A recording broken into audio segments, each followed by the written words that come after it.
দিনটা ছিল 15ই মার্চ, রোজ শনিবার। আমি রাজশাহীতে গেছিলাম বাবুকে চক্ষু ডাক্তার দেখানোর জন্য। আসলে বাবু চোখেরটা মাঝে মাঝেই চেক আপে আসা লাগে, 4-5 মাস 6 মাস পর পর। ডাক্তার যেরকম আসলে টাইমটা দেয় সেইভাবেই আমি চোখটা চেক আপ করি আমার বাবুর। আমি স্টেশনে বসে আছি, চারিদিকে ক্যামেরা ধরে ধরে দেখছি। আসলে আজকে ভিটামিন এ ক্যাপসুল খাওয়াচ্ছি, আপনারা সবাই জানেন সারা বাংলাদেশে। আজকে আমার বাবুকে আমি খাওয়াবো। চারিদিকে খোঁজাখুঁজির পরে এক আঙ্কেল বলল গেটের বাইরে খাওয়াচ্ছে। সেখানে গিয়ে আসলে খাওয়িয়ে এই তো আমরা স্টেশনের মধ্যে ঢুকে পড়েছি।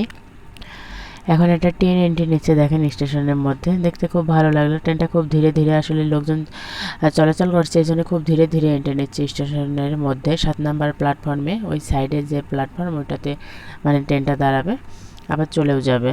আমি আর আমার ছেলে দাঁড়িয়ে দাঁড়িয়ে দেখছিলাম। আসলে খুব ভালোই লাগতেছিল। স্টেশনটা খুবই ব্যস্তময় জায়গা, কিন্তু কেউ সবাই আসে প্রয়োজনে, আবার চলেও যায়, কেউ আর থাকে না। দিন শেষে স্টেশনটাই স্টেশনের জায়গায় পড়ে থাকে। আমরাও যেমন এসেছি সকালে, এখন চলে যাব আবার। অবশ্য আমাদের ট্রেনটা একটু লেট। জানতে পারলাম ট্রেনে কোনো প্রবলেম হয়েছে, আরও একটা ট্রেন আসবে, তারপরে আমাদের ট্রেনটা ছাড়বে। এই তো আমাদের দুষ্টুটা দেখেন, যখনই আমি ক্যামেরাটা অন করবো তখনই আমার ক্যামেরার সামনে গিয়ে এইভাবে ও ডিস্টার্ব করতে থাকে। মুখটা দিবে, ভেংসি করবে, আরও কী কী আমাকে আর কি রাগানোর চেষ্টা করে। আমার ক্যামেরা ধরাটাও খুব একটা মেনে নিতে পারে না। আম্মু তুমি খালি ক্যামেরা বের করো, এটা বলে। যাই হোক, দেখেন ট্রেন আসছে, কত মানুষজন আসছে একটা ট্রেনে। সবাই সবার গন্তব্যে চলে যাচ্ছে। দেখছেন কত মানুষ একটা ট্রেনের মধ্যে, এত মানুষ থাকে, আর কত জায়গায় কত রকমের মানুষ। কেউ আত্মীয় স্বজনের বাসায় আসছে, কেউ ডাক্তার দেখানোর জন্য আসছে, কেউ আবার বেড়াতে আসছে, কেউ আবার অন্য কোনো দরকারি আসছে। সবাই সবার প্রয়োজনেই ছোটে বলেন। যাই হোক, আমরা তো অপেক্ষা করতে আছি, অপেক্ষা করতে করতে আমাদের মাথা একদম গরম হয়ে গেছে।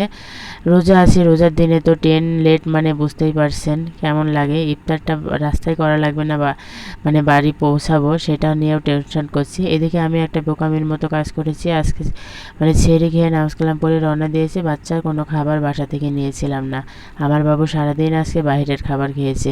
পেটে ভাত না পড়লে কি ক্ষুধা মিটে কখনো? আপনারা যে শুনেছেন কখনো? আমার বাচ্চাটা আসলে খুবই কষ্ট করেছে ওই দিনটা। এই তো লাস্টে ট্রেন আসছে। ট্রেনের গতিটা দেখেন খালি। আমি ট্রেনের মধ্যে বসে থেকে আসলে ভিডিওটা করতেছিলাম।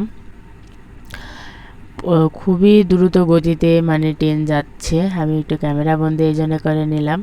আর আমার ছেলেটাকে তো আমি আমার বুকের ওপর শোয়াই রাখছি। আসলে ও খুবই ক্লান্ত হয়ে গেছে। ও যেরকম চঞ্চল দুরন্ত, খুবই ছটফট করে বেড়ায়। আমি তো ওকে ধরে রাখছি যে আমার কোলের ওপরে। ঘুম এসে গেছে ও। দেখেন কি সাহেব বাবুর মতো ঘুম, 2 বগলের মধ্যে হাত ঢুকিয়ে কি সুন্দর ঘুমাচ্ছে। আম্মুর কোল বলে কথা। ভিডিওটা দেখার জন্য সবাইকে অসংখ্য ধন্যবাদ। ভালো লাগলে অবশ্যই লাইক, কমেন্ট আর একটা করে শেয়ার করে দিবেন। আর আবুটাকে ভালোবাসা দিয়ে পাশেই থাকবেন। ধন্যবাদ।